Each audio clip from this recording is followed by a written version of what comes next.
Conas atá sibh gachéin ar YouTube agus nola gona daobh go léir tá blian an óchar sos an gheasís ar an gcainéal seo agus gan dát fís Call of Duty bhí ann mar sin heasta gum I tean cluiche de COD na bPucaí atá imar a gumsa COD Ghaeilge a chur suas. Tá an chun an gameplay seo a bhrisise suas I bPucaí mar tá an cluiche chomhada agus ní hálín marrán sais ar nós gach cluiche a imirítar sa cluiche seo.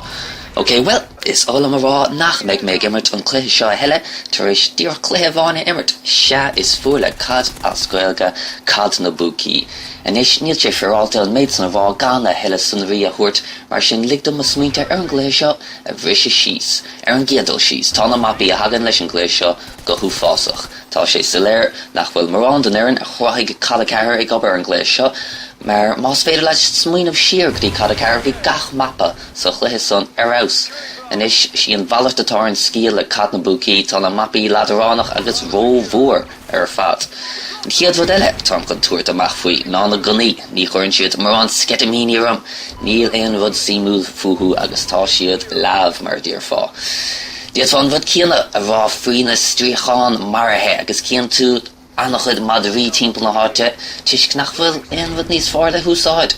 En is cé go bhfuil sé sais cool de bhadar hain a bheith agat an madar CODasGAEILGE, a rís seo bhd aon ladaránach anna hapig.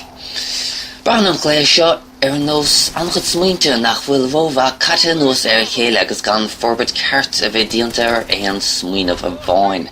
Tá sé sa léir do gachéine inis nach níanaan Infinity Ward nó cailtá fáca dóibh cluichí má a heile agus ní fiú a gluichí a cnach. Seaní thugann Activision golóir amadóibh an cluiche a orbit ach ní hé sin feib an tobaltóirí leis an méid barbús atá Activision ag déanamh leis na cluichí seo cheart go mbeadh siad ag cruthú túnscail nuálach, tóg mar hampla an cluiche Titanfall a bheith go teachtamach ag an cúpla mísa sa cluiche seo ten saidúirí a gcuine mex agus fiochan an cluiche difriúil ar fad ó gachéon cluiche eile. I godas nach fiochan COD na bPucaí ar nós an seannacha chéanna atá feice gcuin rómhinnig. Má há tú ag lorg FPS nó an líana bhfuiln dit Counter-Strike Go nó Counter-Strike imig a chinach ar an BC, níl seach timppla €10 ach go minic is féidir leat mar go áir ar gcúpla euro.